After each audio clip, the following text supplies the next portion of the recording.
رژیم‌های استعمارگر و اشغالگران خاک و سرزمین کردستان نزدیک به 1 قرن است که از هیچ تلاشی در جهت نابودی ملت کرد فروگذاری نکردند. قدمت و تاریخ و تمدن هزاران ساله ملت کرد و دیگر ملل غیر فارس را تحت عنوان جعلی ایران و ایرانی در خدمت فارس قرار دادند و تاریخ را در کلیت خود تحریف نمودند. بنابر ادله و مستندات تاریخ جعلی ایران به کمتر از 100 سال میرسد. پیشتر آنچه همکنون ایران نامیده می شود به نام پرشیا بوده و ملل غیر فارس هر کدام دارای حکومت‌های خود بودند که بعدها خاک و سرزمینشان توسط پرشیا اشغال شده و این اشغال تاکنون ادامه دارد. سال 1313 خورشیدی بنا به پیشنهاد محمد علی فروغی و تنی چند از به نام روشنفکران فارس در جهت نابودی و اسیمیله کردن ملل غیر فارس برنامه شوم را طرح ریزی کردند و در راستای تشکیل یک دولت، یک ملت و یک زبان و یک پرچم واحد خاک ملت‌های کرد، بلوچ، الاهوازی، کسپین، قشقایی، ترکمن، ترک آذری و غیره را اشغال و ملت و سرزمینی جعلی را به نام ایران و ایرانی که تنها در خدمت به فرهنگ و زبان فارسی بود بنیان نهادند. جغرافیای جعلی و ساختگی ایران از به هم چسباندن جغرافیای ملل غیر فارس با زور اسلحه و روی خاک و خون این ملل تأسیس شده است. ایران و ایرانی تنها و تنها نمایندگی یک ملت را دارد و آن هم ملت پارس است. هیچ غیر فارسی ایرانی نیست. یک کرد کردستانی، یک عرب الاهوازی، یک ترک آذری آذربایجانی، یک کاسپین کاسپیانی، یک ترکمن ترکمنستانی، یک فارس فارسستانی و الی آخر. هر ملتی دارای یک هویت مختص به خود می باشد. همچنان که زبان ملت کرد کردی است، تاریخ و جغرافیا و فرهنگش کردی است و هویت و شناسنامه‌اش کرد و کردستانی است، نه ایرانی، عراقی، سوری یا ترکی. بزرگترین شرم تاریخ این است که یک کرد یا یک غیر فارس خود را ایرانی بنامد. هر غیر فارسی خود را ایرانی قلمداد کند دچار از خود گمگشتگی هویتی شده است. پارس و ایرانی بودن هم معنی و مترادف یکدیگرند. عقب مانده ترین فرهنگ و تمدن در واقع از آن ایرانیان است و بس. فرهنگی مملو از دوگانگی و تناقض. خود را ضد عرب توصیف می کنند، اما همه اسامی و قهرمانان، جشنها و اعیادشان عربی است. شاعران و نخبگانشان را روشن فکر و جهانی توصیف می کنند، اما در عمل همه دارای اعمالی بدور از بشریت و انسانیتند. عرف ایران بوده که تا تقریبا اواخر دوره قاجار روابط جنسی مردا با پسر بچه باشه و تمامی بزرگان تاریخ ما، تمامی شاعران، تمامی نویسندگان اینها با بچه سکس میکردن. حافظ، سعدی، همه، اوحدی مراغه‌ای، اوحدالدین کرمانی، همه. از زبان دری، کردی، عربی، بلوچی، ترکی و غیره زبانی جعلی و ساختگی را به نام زبان فارسی جا زدند. زبانی که امروز فارسی نامیده می شود ترکیبی است از حداقل 40% عربی، 20% دری، 25% کردی و 15% بلوچی و ترکی و دیگر زبانهای ملل تحت اشغال ایران. افغانستان مهد زبان دری است. ایران پهلوی زبان بود که ما کل ادبیات زبان در این انکشاف دادیم. حالا میگن ایران شرقی.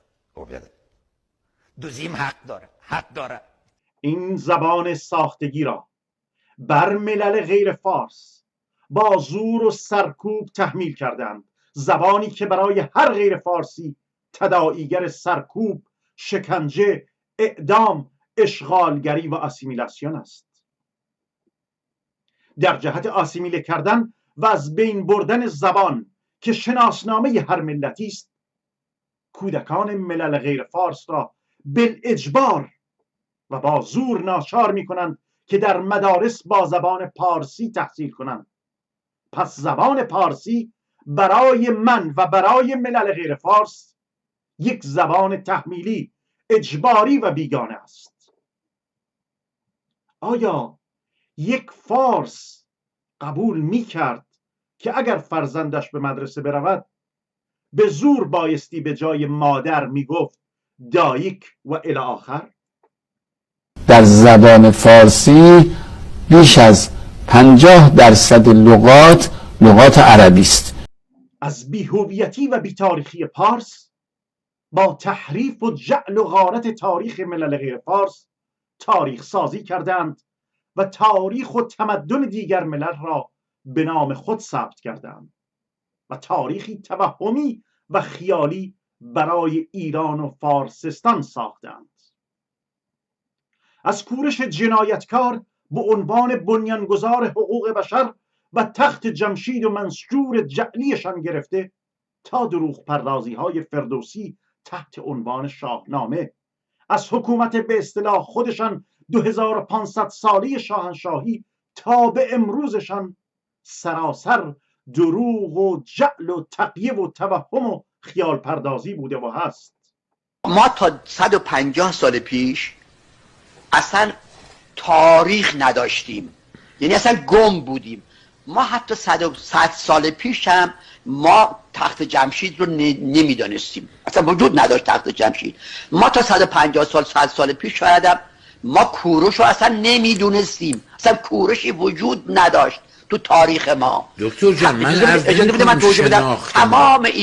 تمام اینا در این 150 سال گذشته اومده. آقای پیرنیاب و امثالهم اینا تماما دارن اون چیزی رو بلغور میکنن که یونانی ها، که رومی ها، که عرب ها بعدها اینا سرهم کردن. وگرنه ما اصلا شما نگاه کن فردوسی این همه در شاهنامه از شاه ها حرف میزنه. ببین یک دفعه از کوروش و داریوش صحبت نمیکنه، اصلا وجود نداره. تخت جمشید یک مجموعه بسیار حقیره. الان در دنیا کاملا قضیه لااقل برای ایرانی ها به این صورت تفهیم شده که در جهان هیچ چیزی، هیچ معماری بالاتر از معماری تخت جمشید نیست.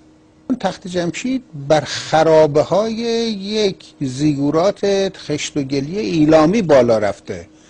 یعنی پیش از تصرف تخت جمشید به وسیله هخامنشیان اینجا یک مجموعه کامل معابد ایلامی و یک زیگورات قابل بهره برداری و در حال بهره برداری بوده.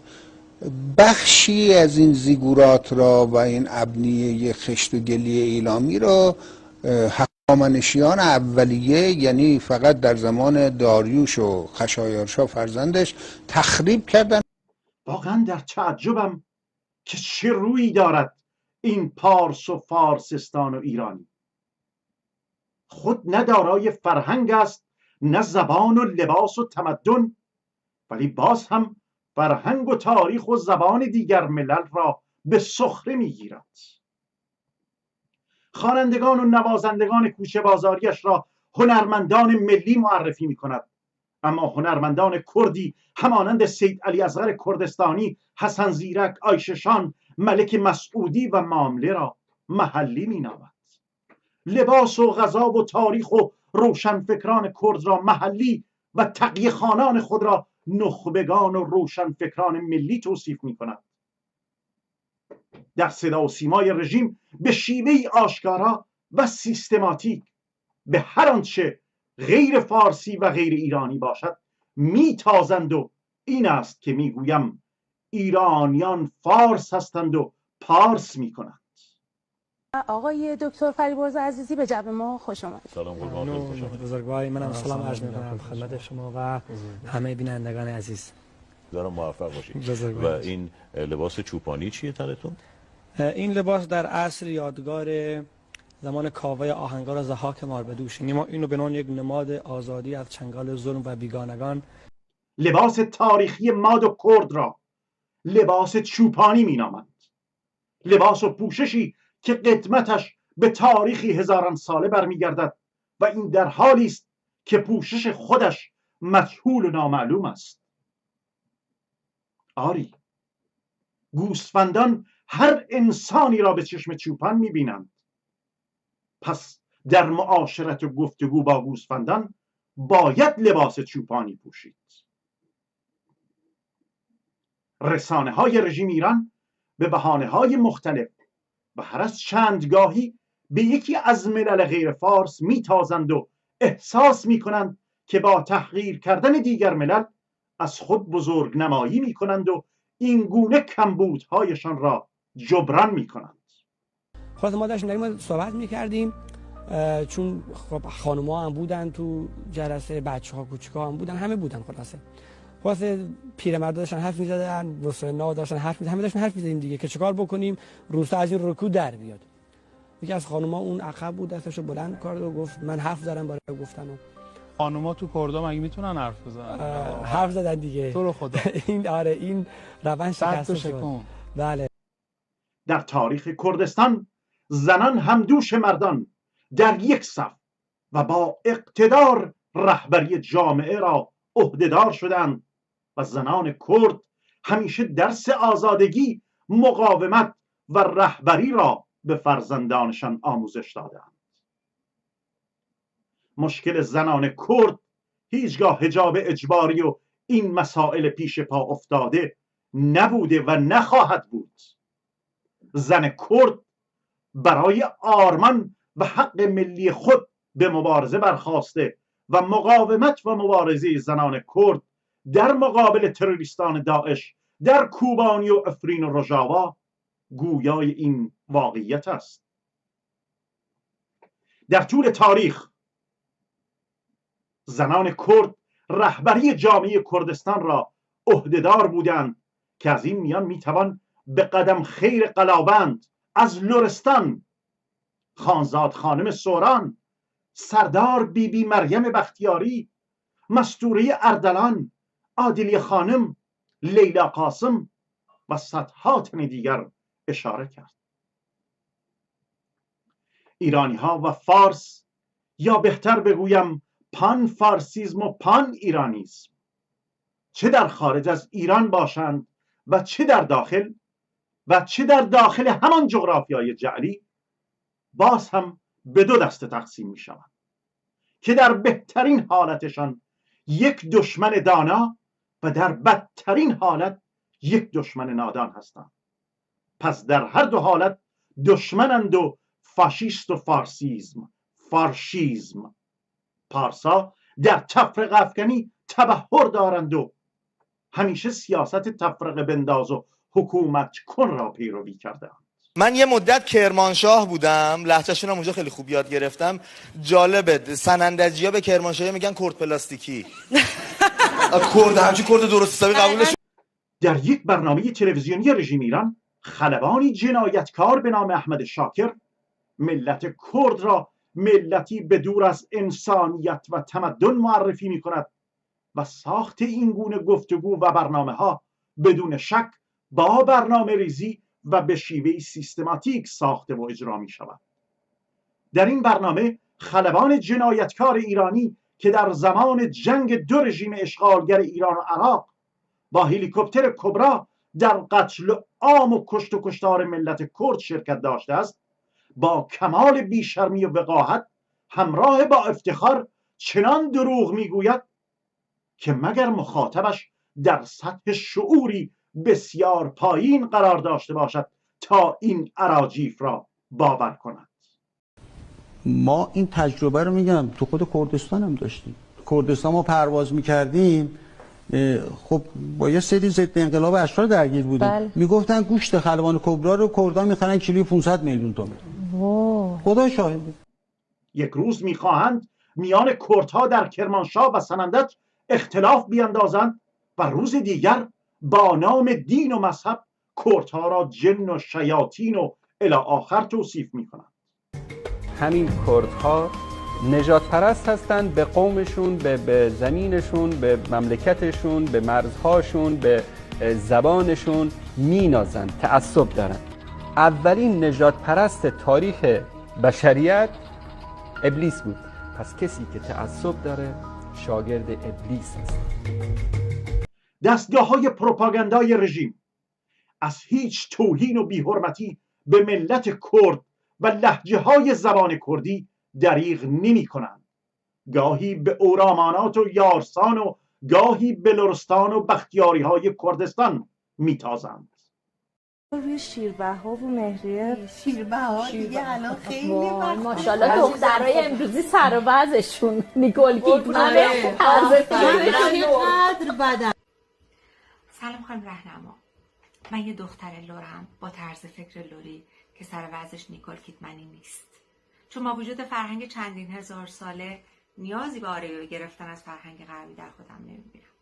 طرز فکر من میگه تمام مردم دنیا با هر نژاد و اعتقادی قابل احترامن و من هرگز به خودم اجازه نمیدم به قیمت له کردن یک فرهنگ مردم رو بخندونم.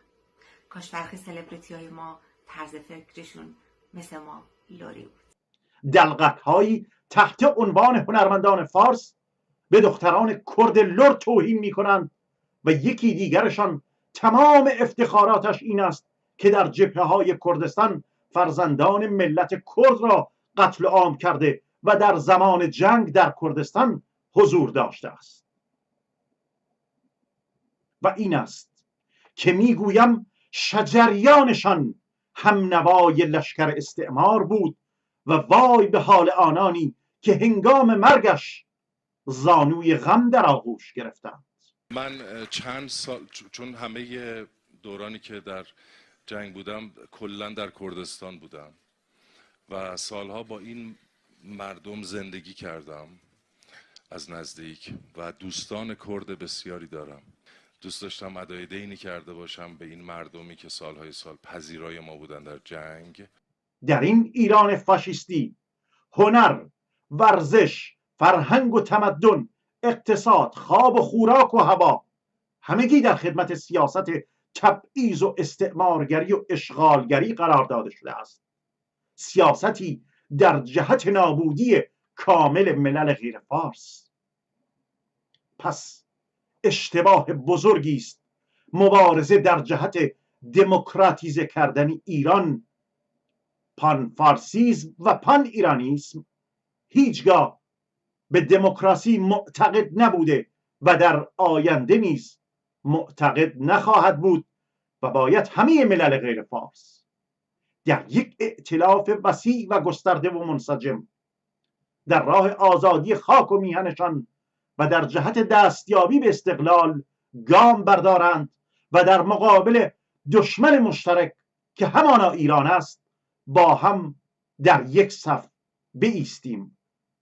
امید است ما همسایگان خوبی در آینده برای یکدیگر باشیم. و در پایان هر انسان غیر فارسی خود را ایرانی قلمداد کند میل به بردگی و برده ماندن دارد. دولت و سرزمین مستقل ابتدا باید در فکر و ذهن افراد یک ملت شکل بگیرد، بعد به مرحله اجرا و عمل در بیاید.